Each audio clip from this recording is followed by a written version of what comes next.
Welcome back to One Fan's Opinion.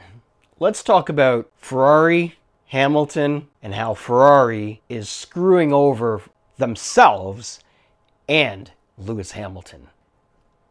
Let's dive in. Listen all the way through, and then give me your opinion at the bottom. This is One Fan's Opinion.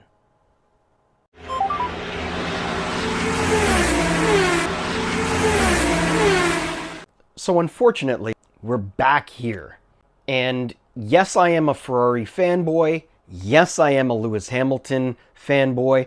And I mean, anyone that watches knows this. Hamilton once again was complaining about the car not warming up the rear tires. The car not handling right. And this was during qualifying. Practice, qualifying, and even during the race. He was complaining that this car is undrivable. He said it was unsafe. The car was twitching and doing all kinds of things, which caught the attention of the FIA, and now it's a full-blown investigation. What has happened is the FIA has asked for the telemetry information, all of the data that they have on the car, and it's not matching up to the information that Ferrari has given the FIA about the Ferrari SF25. So that's put them into a bit of hot water, because if your information isn't matching the information you gave prior, something's going on. With all of this, Fred Vasseur has decided to dig deeper and has found out from, I believe, one or two engineers that the money that was spent on the chassis is almost maxing out the allotted amount for that season. And then with the changes that took place in April or May of this year, they didn't have any more money to rebuild, redesign this chassis. And they've been fighting, Hamilton and Leclerc have been fighting with this car since then. So what is happening is the rear wheels are moving independent, but sporadically independent. And when it's under load, it's bouncing around and not keeping the tires locked to the road, to the track, allowing them to warm up, like Hamilton has been saying most of this season. And even though they've made changes here and there, the changes that they made to the car before the Qatar race, Hamilton called back and said, whatever you guys did, it made it worse. These drivers have been frustrated, have been fighting with this car to produce when the car isn't even in the category to produce, to hold up against all of the rest of the field. I suspect that these two drivers, it's been their talent that has kept these cars competitive. So what happens now? Well, the investigation will continue, and I'm sure Ferrari is going to get caught with the hand in the cookie jar, and I'm assuming some kind of penalization is going to take place. In the Qatar race, Hamilton was complaining that on exit of a corner, the car would oversteer, and on entry to the corner, it would understeer.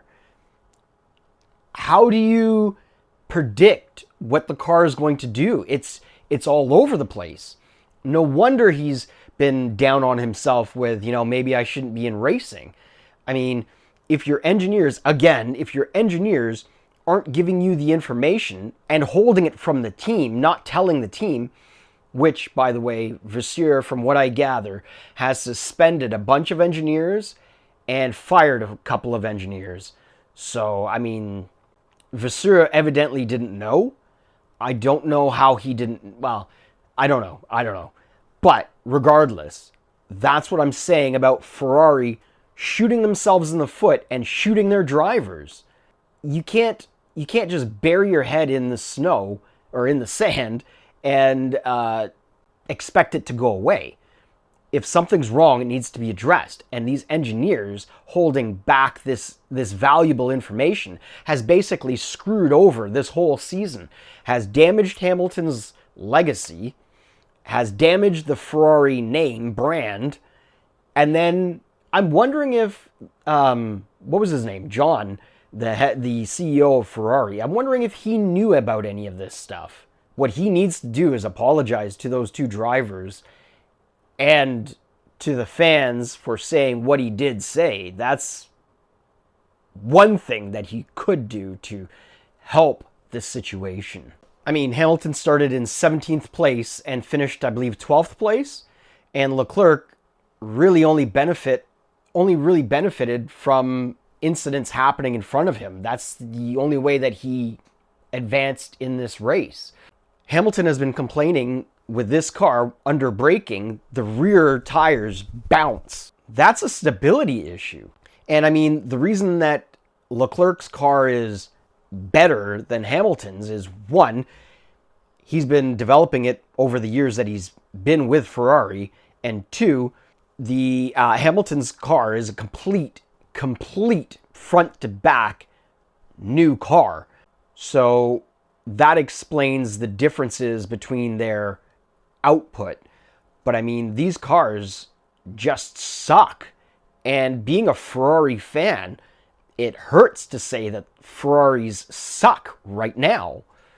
They really need to get their stuff together. Now, Hamilton did say that he was looking forward to getting out of these cars, and he was not looking forward to getting into next year's car.